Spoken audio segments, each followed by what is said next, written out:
Amelia stood outside the tall glass building that once felt like home, her in-laws' company.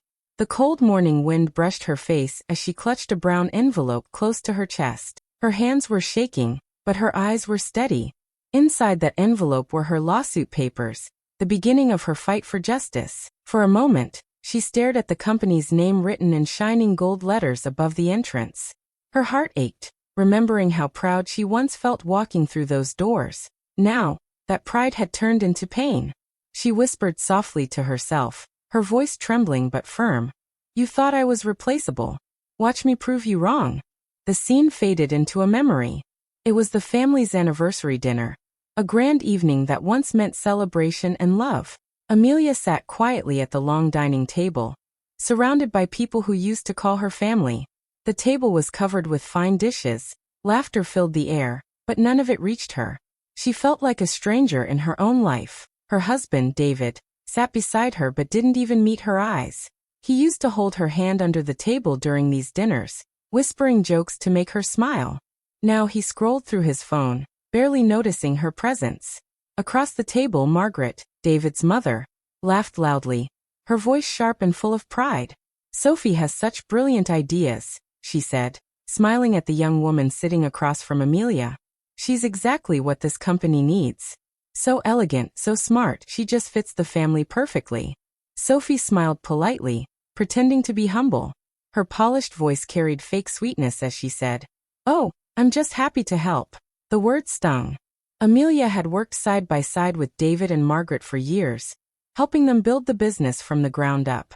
She was the one who modernized their old company, turning it into a success. But now no one seemed to remember. Then Margaret turned her cold, perfect smile toward Amelia. "Not everyone's meant for this family, dear. Some people just don't fit the brand." The words hit like a slap.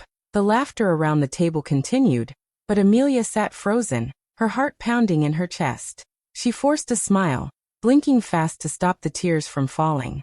As the dinner went on, she barely tasted her food. Every laugh, every glance between David and Sophie, cut deeper than the last. Her husband's eyes, once full of love, now carried something colder. Distance. When the evening ended, Amelia excused herself and walked out quietly. The night air was cold, but not colder than the silence she carried inside her. She stood by her car, hands gripping the steering wheel, and finally let the tears fall. The family she had given everything to, her time, her love, her loyalty, had replaced her without a second thought. That night, sitting alone in her car, Amelia made a silent promise. They might have turned their backs on her, but they would soon learn that the woman they dismissed wasn't weak. She was just getting started. Hardworking, brilliant with numbers, and always emotionally supportive. That was who Amelia had always been. She wasn't born into wealth or privilege. Her parents ran a small grocery store in a quiet neighborhood, and from a young age, she learned the value of effort and honesty. She was the kind of woman who believed that if you worked hard and stayed kind, life would reward you. When she met David, everything felt like a dream. He came from an influential family that owned a large company, and he was charming, confident, and full of ambition.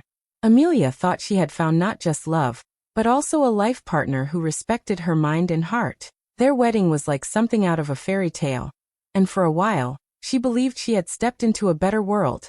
One where love and success could live side by side. At first, the family adored her. Margaret, David's mother, praised her intelligence and said she was exactly what the family needed. Amelia quickly became an important part of their business, using her skills to modernize the company. She helped create a digital system that increased profits, improved communication, and expanded their reach. Under her guidance, the family business grew faster than anyone expected. But with every success Amelia brought, she noticed a quiet change in the air. Margaret began to act differently, colder, distant, and strangely threatened. She would compliment Amelia in public, but criticize her in private. Small things began to happen. Amelia's name was left out of reports, her suggestions ignored during meetings, and her achievements credited to others. Still, Amelia tried to stay positive. She told herself it was just stress or misunderstanding. She believed that if she worked harder, things would get better. But Margaret had other plans. Slowly, she started planting doubts in David's mind.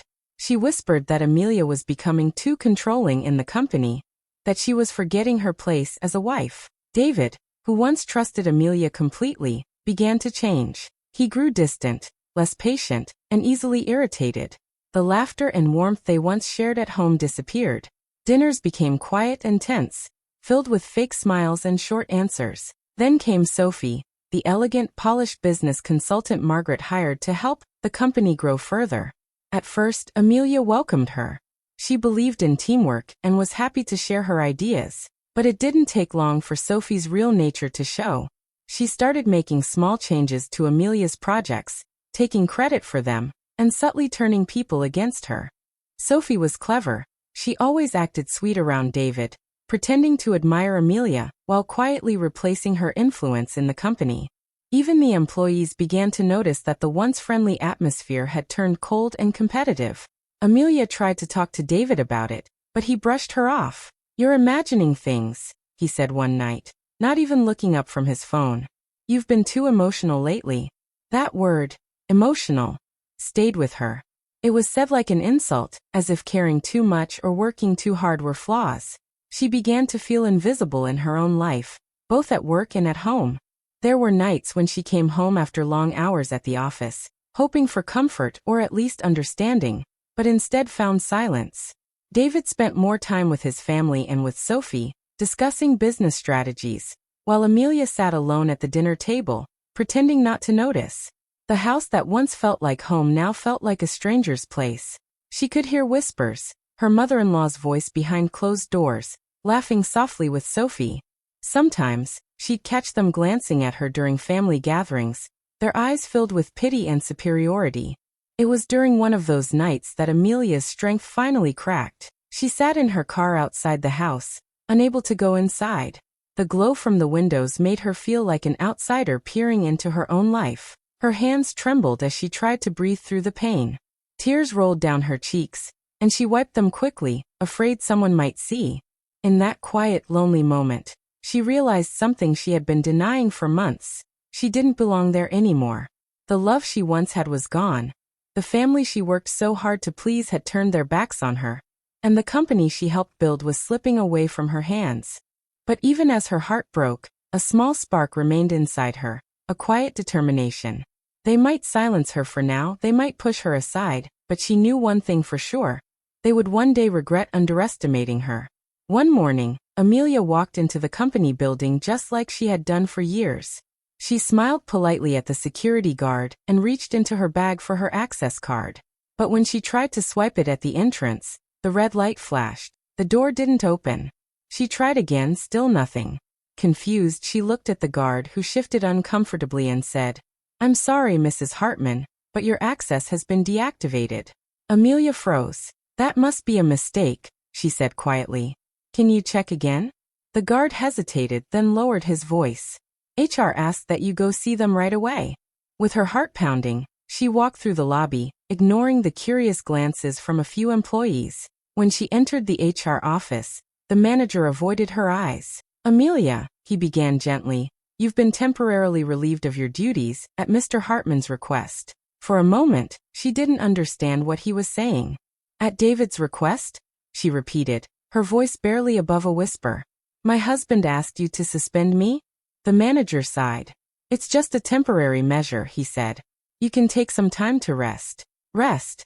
The word felt like a cruel joke. She had spent years working day and night for that company, their company, and now she was being pushed out like an outsider. Still in shock, Amelia left the office and went straight to David's floor. She opened the door to his office without knocking.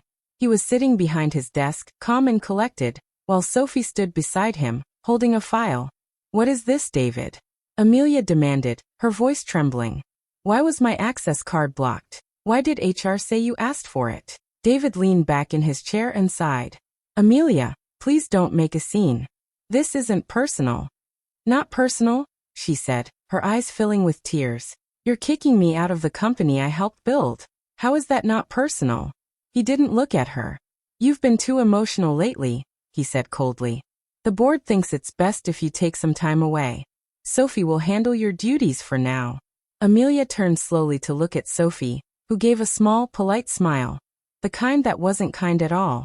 It's just business, Sophie said softly. We all want what's best for the company. Amelia felt her chest tighten. She looked at David one last time, searching for even a hint of regret or love in his eyes, but found nothing. Without another word, she turned and walked out. Later that day, she received an email from the company's public relations team. It was an official announcement. Sophie Blake, Vice President of Operations. Her title, her job, her work, everything she had poured her heart into had been handed to someone else. That evening, she was invited to a family dinner, one she didn't want to attend but couldn't refuse. The atmosphere was cheerful, full of laughter and celebration.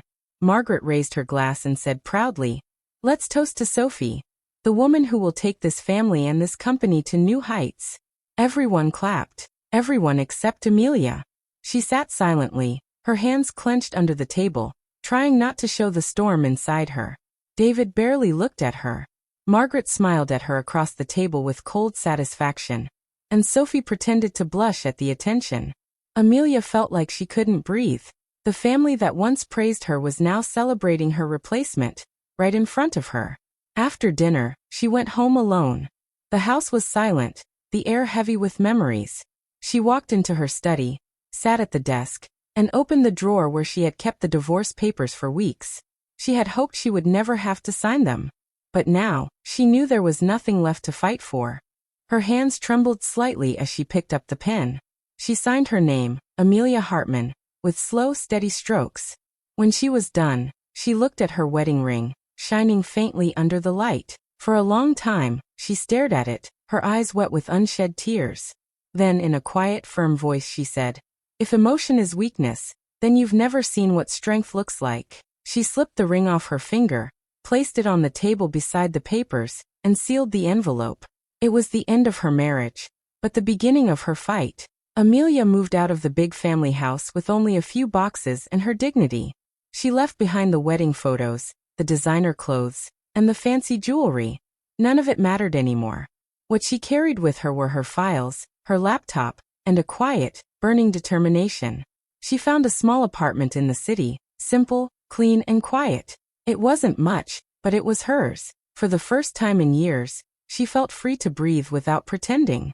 Every morning, she woke up early, made herself coffee, and tried to plan her new life. She told herself she was done with the past. But one afternoon, when she visited the bank to withdraw her company shares, the ones she rightfully owned, she was told something that stopped her heart. "Mrs. Hartman," the bank officer said carefully, "it seems your shares have already been transferred to Mr. Hartman's account." Amelia frowned. "That's impossible. I didn't authorize any transfer." The man showed her the documents, papers with her name and signature on them. But the signature wasn't hers. It was a perfect imitation. Someone had forged it. Her hands shook as she stared at the papers.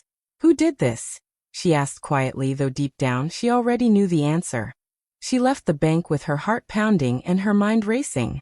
Betrayal had always hurt her emotionally, but this was different. This was theft. They had stolen not only her love but her hard work, her success, her identity. That evening, she called a lawyer, Michael Reed, a calm and intelligent man who had once been a client of hers. When she met him the next day, he listened carefully as she explained everything. After going through the documents, he looked up and said, "Amelia, this is serious. This is fraud, and it's criminal. You have a strong case, but it's going to be messy and very public." Amelia hesitated. Messy meant her private life would be exposed. The lies, the betrayal, everything. The world would see her pain. But then she thought of how easily they had erased her, how confidently they had stolen from her, as if she were nothing. She straightened her back and said, "Then let it be public." From that day, Amelia stopped crying and started fighting. She began collecting every piece of evidence she could find. Old emails, contracts, account details. She stayed up late at night, surrounded by papers, typing notes and cross-checking data. As she dug deeper, she uncovered something shocking. Sophie and Margaret had been manipulating the company's finances for months. They had hidden large amounts of money to avoid paying taxes, moving funds through fake accounts and blaming mistakes on Amelia. Every discovery fueled her anger, but also her purpose. She wasn't just fighting for herself anymore. She was fighting for truth. Sometimes, though the nights felt too long, she would sit on her bed, staring at old photos, her wedding day, her first company event, the smiles that once felt real. She missed the woman she used to be, hopeful, trusting, full of love. But she also knew that woman was gone. One evening, as she was going through her notes, there was a knock at the door. She opened it to find David standing there, looking tired and nervous. "Amelia," he said softly. "Can we talk?" She stepped aside without a word, letting him in. He looked around the small apartment, so different from the grand house they once shared. "You don't have to do this," he said finally. "You're making things worse for everyone. Let's just settle this quietly. I can offer you money, enough to start over." Amelia stared at him in disbelief. "You forged my signature, stole my shares, and replaced me in your company. And now you want to buy my silence." David rubbed his forehead, avoiding her eyes. "It's not that simple. You know how my mother is." "Sophie's." "Don't say her name," Amelia interrupted sharply. "You made your choice." He sighed and tried again. "Please, Amelia. Let it go. You'll only embarrass yourself if this goes public." Amelia let out a small, bitter laugh. "You think I care about embarrassment? You replaced me in your life like I was nothing. But in the courtroom." She stepped closer, her eyes steady. "I'm not so easy to replace." David looked at her, speechless. For the first time, he saw a version of Amelia he had never seen before. Strong, fearless, and coldly determined. He realized he had lost her forever. After he left, Amelia sat back down and looked at the papers spread across her desk. The pain was still there, but now it had direction. Every tear she had shed had turned into fuel. Days turned into weeks as she built her case. She met with former colleagues who trusted her, visited banks, and gathered proof of every illegal act they had committed. Some people tried to warn her to stop, saying the family was powerful and could ruin her reputation. But Amelia only smiled and said, "They already tried. It didn't work." There were moments when she broke down, late at night when no one could see. She'd cry quietly, remembering the laughter, the warmth, the love that had once filled her life. But when morning came, she wiped her tears and kept going. The woman who once cried in silence was now ready to speak, not with emotion, but with evidence. And when the day finally came to file her case, Amelia stood outside the courthouse with her lawyer by her side, holding the same steady determination that once built an empire. This time, she wasn't fighting for their family. She was fighting for herself, and for justice. The family sat across from Amelia in the courtroom, their faces pale and tense. They couldn't believe she had dared to fight back. For years, they had treated her as someone weak and emotional, someone who would simply walk away quietly. But now here she was sitting tall and calm, dressed in a plain black suit, her eyes clear and steady. David avoided her gaze, his jaw tight. Margaret sat beside him, her lips pressed together in anger, and Sophie kept shifting nervously in her seat, pretending to stay confident. The courtroom was packed, reporters, business associates, and employees who had once worked under Amelia. Everyone wanted to see how this battle would end. When the judge entered, the room fell silent. The case began with Sophie's lawyer speaking first. Sophie sat with perfect posture, her voice sweet and controlled as she gave her version of the story. "Your Honor," she began, "Mrs. Hartman was unstable during her time at the company. She made several poor decisions and caused financial losses. We tried to help her, but she became defensive and angry. Eventually, she tried to sabotage company records out of spite." Gasps and whispers filled the room. Sophie spoke like a victim, her tone soft and innocent. She painted a picture of Amelia as jealous and emotional, everything the family had always accused her of being. Amelia sat still, her expression calm. But when her turn came, she stood up slowly and faced the courtroom. "Your Honor," she said clearly, "everything they've said about me is a lie. I didn't sabotage the company. I built it. I didn't destroy their records. I protected them. And I have proof." She walked to the evidence table and handed over a thick folder of documents. "These," she said, "are the papers showing the forgery of my signature, transferring my shares without my consent." The judge flipped through the pages, nodding slowly. Amelia continued, her voice steady but full of emotion. "And these are emails between Margaret and Sophie, where they plan to hide company money and blame me for the missing funds. They used fake accounts and ghost invoices. Everything is here.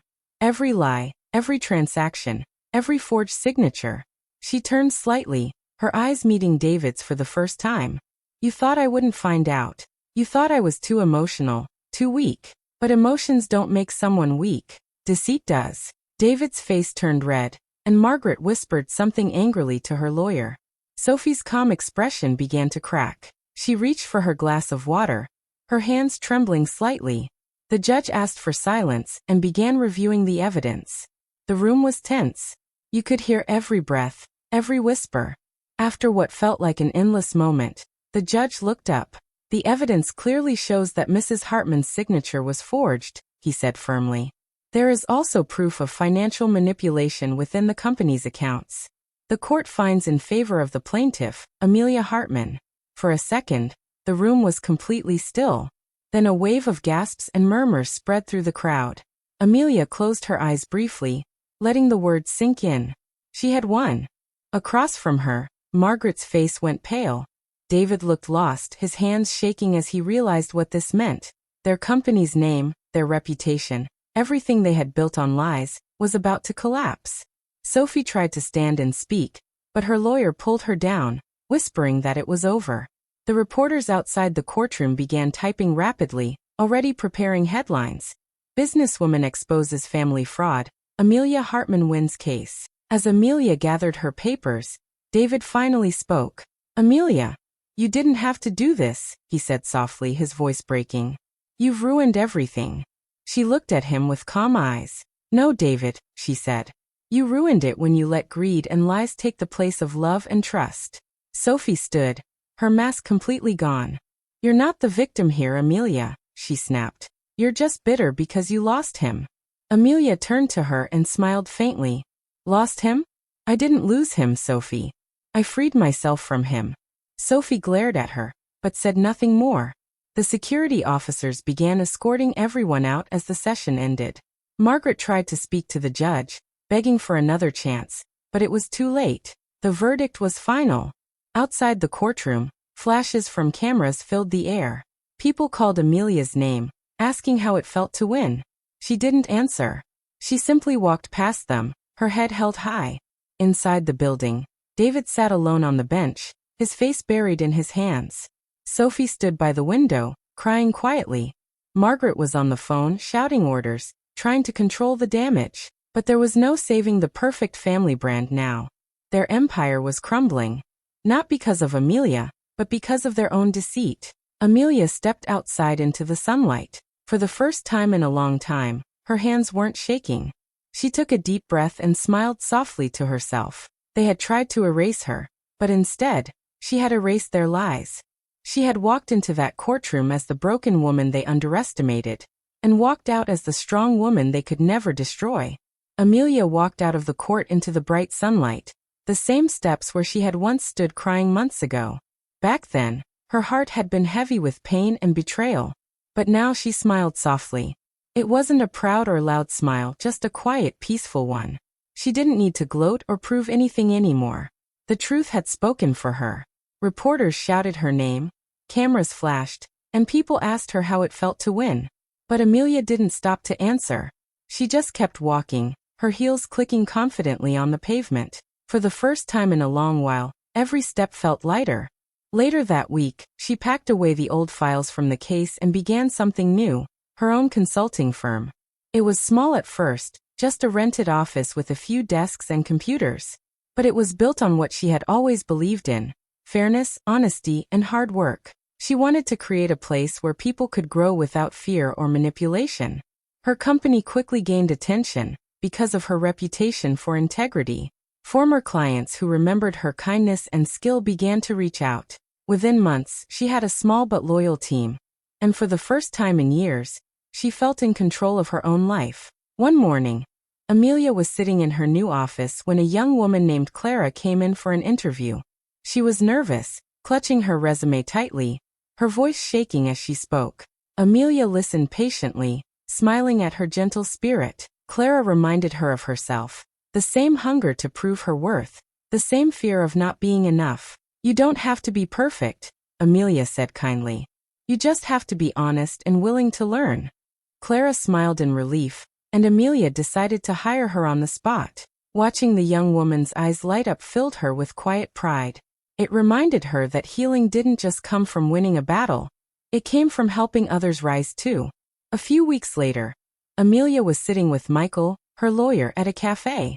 He had been her strongest supporter through everything, guiding her with calm wisdom when she was ready to give up. I have to say, Amelia, he said with a grin, stirring his coffee, you handled all of this with more grace than most people could. Are you satisfied now? Amelia thought for a moment, looking out the window at the busy street. The world was moving forward, and so was she. Justice doesn't heal everything, she said softly, but it teaches you what you deserve. Michael nodded. And what do you deserve? She smiled faintly. Peace, freedom, and a life I built with my own hands. As they talked, her phone buzzed with a message from one of her new clients. Another business wanted to work with her firm. Amelia looked at the screen and smiled again. It wasn't just about success anymore. It was about purpose. That evening, she walked home through the city streets. The sun was setting, painting the sky with shades of orange and gold. She passed by a couple holding hands, laughing, and for a moment, she remembered the old Amelia, the woman who once believed her worth depended on someone else's love. But that version of her was gone. Now she belonged to herself. When she reached her apartment, she looked around her cozy, quiet space, a reminder of how far she had come. There were no more cold silences, no fake smiles, no empty promises. Just peace. Amelia sat by the window, sipping tea, feeling the cool evening breeze brush her face. She wasn't angry anymore. The pain that once felt unbearable had turned into strength. She had lost everything she thought she needed, and in doing so, she had found everything she truly deserved. Months later, Amelia drove down a quiet street she hadn't visited in a long time. The air felt different, calm, almost peaceful. At the end of the road stood her old home, the grand house where she had once lived with David and his family. The garden was overgrown, the paint on the gate faded. The house that had once been full of noise and laughter now stood empty and silent. A for sale sign hung loosely by the entrance. Amelia parked her car and stepped out slowly, her heels crunching softly on the gravel. She walked up to the gate and rested her hand on it. For a moment, memories came rushing back. The dinners filled with laughter, the long nights of work, the painful arguments, and finally, the silence that followed. It was strange how a place that once felt so alive could now feel so hollow. Amelia reached into her bag and pulled out her old wedding ring. She turned it gently between her fingers, watching how it caught the light. That tiny circle had once meant love, loyalty, and forever. But now it was just a piece of metal, a reminder of what she had outgrown. With a calm breath, she placed the ring on the gate, right beside the faded family nameplate. For a long moment, she looked at it, her expression peaceful, almost thankful. A soft voice echoed in her mind, her own steady and sure. They replaced me like I was a mistake. But sometimes, being replaced is how you remember your worth. She smiled faintly, turned around, and began walking back to her car. The wind brushed through her hair, lifting a few strands as if to whisper goodbye. As she drove away, she didn't look back. The house faded in the distance, but her heart felt light. She wasn't the woman who once cried on those steps. She was stronger, wiser, and free. Amelia Hartman had been broken once, but now she was reborn. Hi besties. Two Hearts, thanks so much for watching till the end. If you enjoyed the story, don't forget to like, comment, and subscribe for more amazing stories. See you in the next one. Bye. Waving hand sparkles.